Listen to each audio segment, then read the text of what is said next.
មនុស្សស្មានថាធ្វើត្រាបំពងងាយៗបែបនេះរសជាតិឆ្ងាញ់យ៉ាងណាសោះសំខាន់ជាងគេឡើងស្រួយស្រាប់ហ្មងបងហើយឡើងឈ្ងុយល្ងហ្មងវិធីធ្វើវិញគឺងាយខ្លាំងមែនតើហើយបើគ្រឿងផ្សំវិញមានតែម្សៅពីរមុខនោះគឺយើងអាចបំពងបានយ៉ាងស្រួយហ្មងអញ្ចឹងជំហានដំបូងនោះគឺខ្ញុំឈូសសបកត្រាវឲ្យស្អាតលាងសម្អាតឲ្យស្អាតហើយខ្ញុំយកវាមកឈូសជាសរសៃល្អិតៗបែបនេះហើយនៅនឹងផងដែរគឺខ្ញុំធ្វើត្រាវតែមួយចំហៀងទេខ្ទង់2ខាំកន្លះបងជ្រើសរើសប្រដាប់ឈូសដូចខ្ញុំចាស់ប្រដាប់ឈូសហ្នឹងគឺវាសរសៃស្អាត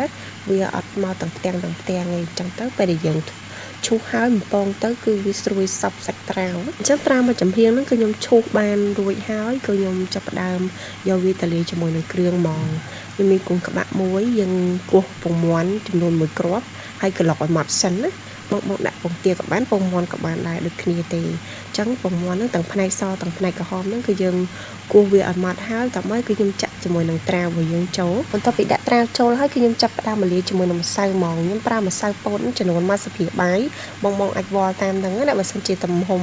ត្រាវកុំចំនួនត្រាវប៉ិនខ្ញុំអីអញ្ចឹងខ្ញុំដាក់ម្សៅពោតហ្នឹង1ស្លាបព្រាបាយម្សៅបំពងហ្នឹងចំនួន3ស្លាបព្រាបាយម្សៅបំពងបងប្រើមកអីក៏បានដែរដូចតែគ្នាទេឲ្យតែប្រភេទម្សៅយើងយកមកបំពងញ៉ាំអញ្ចឹងយើងដាក់3ស្លាបព្រាបាយហើយយើងប្រើជាមួយនឹងម្សៅស៊ុបហ្នឹងកន្លះស្លាបព្រាកាហ្វេហើយនៅស្ករសហ្នឹងកន្លះស្លាបព្រាកាហ្វេដូចគ្នាបន្ទាប់មកគឺខ្ញុំបានថែមជាមួយនឹងល្ងស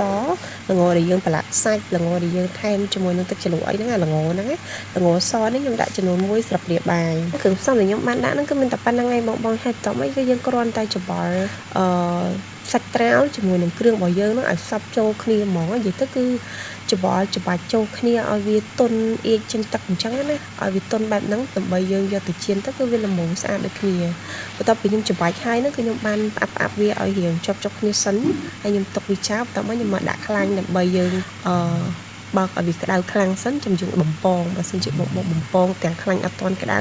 គឺវានឹងជក់ខ្លាញ់អញ្ចឹងយើងដាក់ខ្លាញ់ឲ្យក្តៅខ្លាំងសិនចាំយើងដាក់ជាមួយនឹងត្រាវរបស់យើងចូលហើយវិធីដែលខ្ញុំដួសត្រាវបំពងនេះខ្ញុំប្រើជាមួយនឹងស្លាបព្រាខ្លីបែបនេះហើយខ្ញុំលុញវាឲ្យមូលហើយខ្ញុំដាក់ជៀនទៅគឺវាមូលស្អាតហើយប៉ិនគ្នាអញ្ចឹងណានិយាយទៅខ្លាញ់នៅពេលដែលវាក្តៅខ្លាំងហើយបងអាចបន្ថយនៅសល់ត្រឹម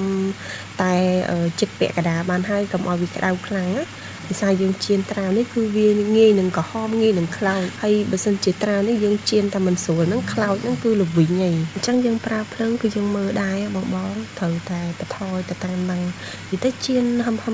ទៅយូរទៅគឺវាគង់តែស្រួយវាគង់តែឆ្អិនទៅអញ្ចឹងកុំបខំភ្លើងឲ្យសោះអាជៀនត្រាវហ្នឹងហើយវានិយាយពីរសជាតិវិញខ្ញុំធានាហ្មងស្រួយស្រាប់ហើយ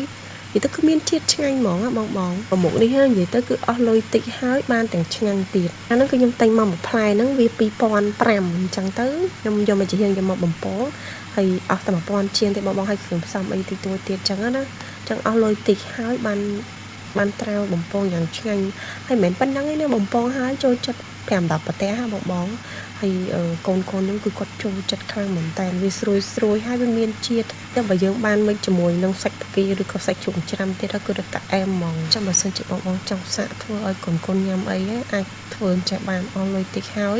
ឆ្ងាញ់ទៀតអញ្ចឹងត្រាវហ្នឹងគឺខ្ញុំបំពងក្រហមប៉ុណ្ណឹងគឺខ្ញុំស្រង់វាចេញហើយខ្ញុំអត់ទុកឲ្យក្រៀមខ្លាំងទេព្រោះត្រាវកាលណាក្រៀមខ្លាំងក៏វាឡើងជាតិល្វីងដូចគ្នាអញ្ចឹងខ្ញុំយកមកក្រហមប៉ុណ្ណឹងគឺអូខេបងគឺវាល្មមមកអញ្ចឹងខ្ញុំបន្ថែមជាមួយនឹងអាល្ងសជាមួយនិយាយទៅគឺឈ្ងុយហ្មងដូចនំត្រាវអញ្ចឹងបងតែបំពងហ្នឹងគឺបន្ទាប់ពីខ្ញុំបំពងហើយហ្នឹងខ្ញុំញ៉ាំជាមួយនឹងទឹកជ្រលក់ជូរអែមនេះបង